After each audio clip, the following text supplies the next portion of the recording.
শুনেন নাই বাবারে কইছি বিয়া করব কোরআন শরীফ ধরে কসম কাছে আই কিছু নাই ছবি কি এই স্ত্রীর সাথে আমার কিছু নাই আমার লাগে ট্রিটমেন্ট দেওয়া হইছে আমার এতদিন ও আমাদের ঘরের মধ্যে থেকে আমার ঘরে ছবি আছে খবর দেওয়া হইছে নেওয়া আইরে ঘরে এসে এই কাহিনী শুরু করছে নাইমের ছবি আছে আবার মোবাইলে আমাদের সব ভিডিও করা আছে কয়টা সব কি চান নাইমের আসসালামু আলাইকুম রহমতুল্লাহি ওয়া বারাকাতুহু। প্রিয় দর্শক, ভিডিওর থাম্বনেল দেখে এবং ভিডিওর ক্লিপ দেখে আপনারা জানতে পেরেছেন যে আজকের নিউজটি কী নিয়ে হতে যাচ্ছে। চলুন দেরি আর না করে আমরা নিউজটি দেখে নিই। আমি মরে যাব তবুও তাকে ছাড়ব না। কাঁদতে কাঁদতে সবার সামনে প্রেমিককে শক্ত করে জড়িয়ে ধরে রেখেছেন এক তরুণী। চারপাশে উৎসুক মানুষের ভিড়, কেউ বোঝানোর চেষ্টা করছেন, কেউ আবার মোবাইল ফোনে ভিডিও করছেন, কিন্তু তার মুখে একটাই কথা, তোমাকে বিয়ে করতেই হবে, নইলে আমি বাঁচবো না।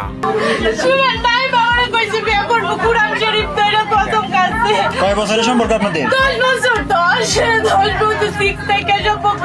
আপনারা যদি জানি ইচ্ছা যদি বলেন যে এই লাইনারাতে সবই জানে, আমার ফ্রেন্ডও সবই জানে, নাইমের মারে জিজ্ঞেস করেন, ওই যে জান্নাতকে জিজ্ঞেস করেন, তা চাচা একবার আমার নেতা তো বসে সরানোর জন্য, কিন্তু সরাইলে কোনো লাভ নাই।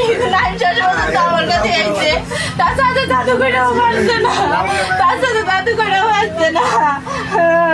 আমার নাইম এক সময় যে হাতটি ছিল ভালোবাসার প্রতীক, আজ সেই হাতটি ছেড়ে যেতে চাইছে প্রিয় মানুষ। নেত্রকোনার পূর্বধলা উপজেলার এই ঘটনাটি মুহূর্তে এলাকা জুড়ে সৃষ্টি করেছে ব্যাপক চাঞ্চল্যের। প্রিয় দর্শক, এতক্ষণ আমাদের নিউজটি আপনারা ধৈর্য সহকারে দেখেছেন। দর্শক, আপনাদের কাছে কেমন লাগলো আশা করি আমাদেরকে কমেন্ট করে জানাবেন, এবং যারা এখনও আমাদের চ্যানেলটি সাবস্ক্রাইব করেন না, একটি সাবস্ক্রাইব করে আমাদের পাশে থাকবেন। আশা করি নিত্য নতুন নিউজ পাবেন। আসসালামু আলাইকুম ওয়া রাহমাতুল্লাহি ওয়া বারাকাতুহু।